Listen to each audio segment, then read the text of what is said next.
జీ5 ఉండగా మీ favourite TV shows ని మీరు అస్సలు మిస్ అవ్వలేరు. Complete free. నీహారిక నిన్ను కావాలనే ఇరికించుండొచ్చు గాని మరో రకంగా ఆలోచిస్తే ఇదా శివుడాజ్ఞే అనుకోవాలి. భగవత్ సంకల్పంతో జరిగే కార్యాల వెనుక ఓ కారణం ఉంటుంది. ఈ రకంగానైనా శ్రీకర్ నీకు దక్కితే చాలు. బాబాయ్ ఎప్పటికైనా పిన్నికే దక్కుతాడు. ఎప్పటికీ పిన్నివాడే అవుతాడు.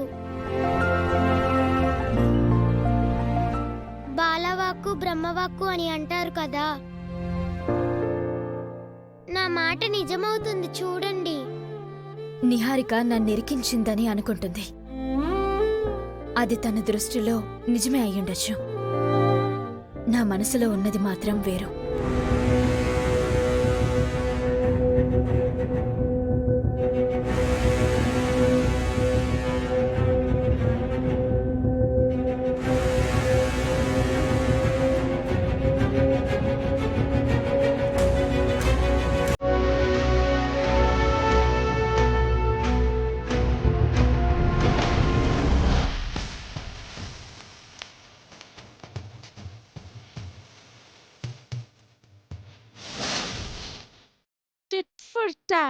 ఎలా ఉందావని? నన్ను నిప్పుల మీద నడిపించావు, నిన్ను నీళ్ల బిందెలతో నడిపిస్తున్నాను. చెల్లుకి చెల్లు అయిపోయింది. 101 బిందెలు మోసేసరికి 104 జ్వరం ఖాయం. ఇంట్లో ఓ వారం 10 రోజులు నీ ఎదురు నాకుండదు. ప్రశాంతంగా ఉండొచ్చు.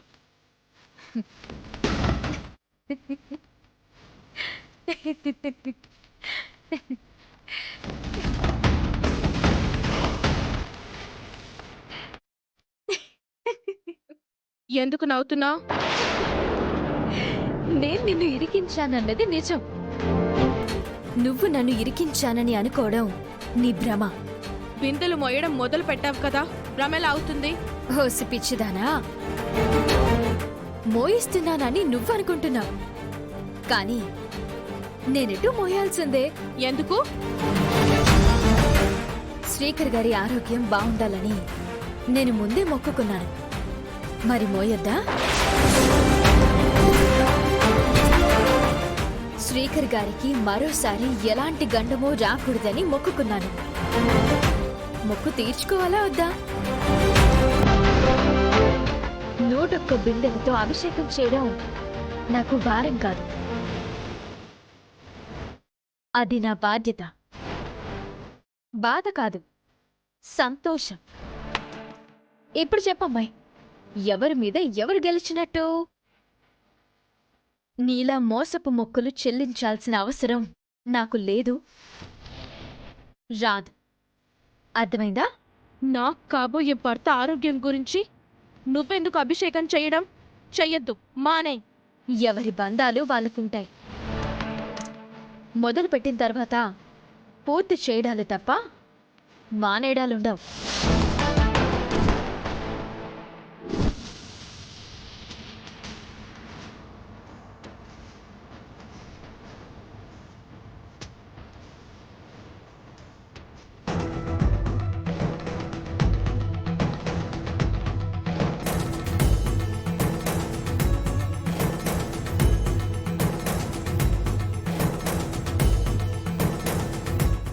ఓం నమః శివాయ.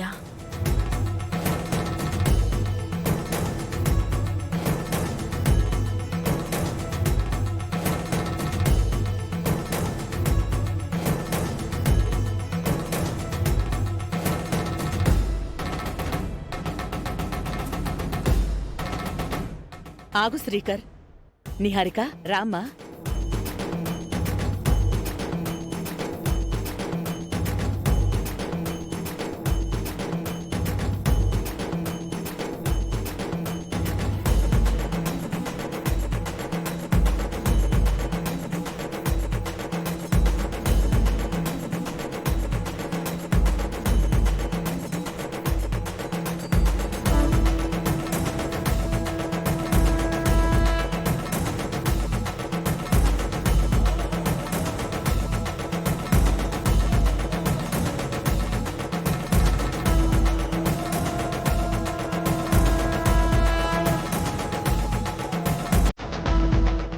సుజాత రామ్మా.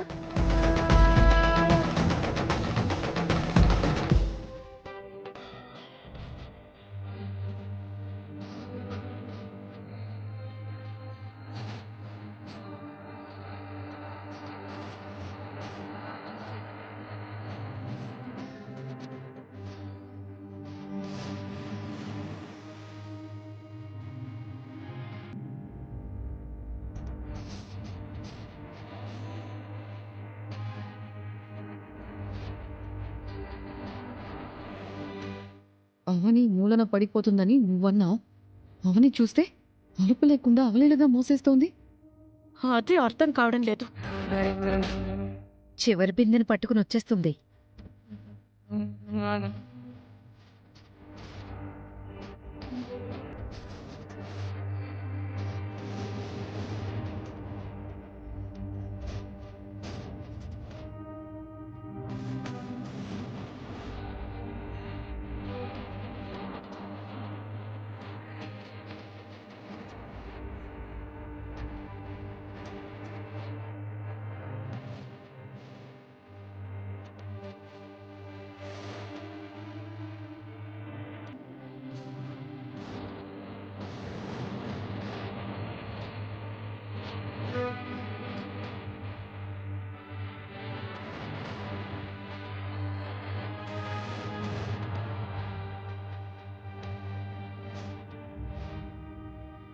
మాటిచ్చిన ప్రకారం అవని 101 బిందెలతో అభిషేకం పూర్తి చేసింది.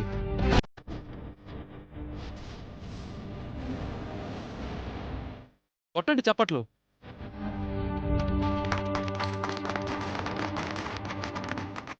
జీ5 యాప్ డౌన్లోడ్ చేసి అన్ని ఎపిసోడ్స్ పూర్తి ఉచితంగా చూడండి.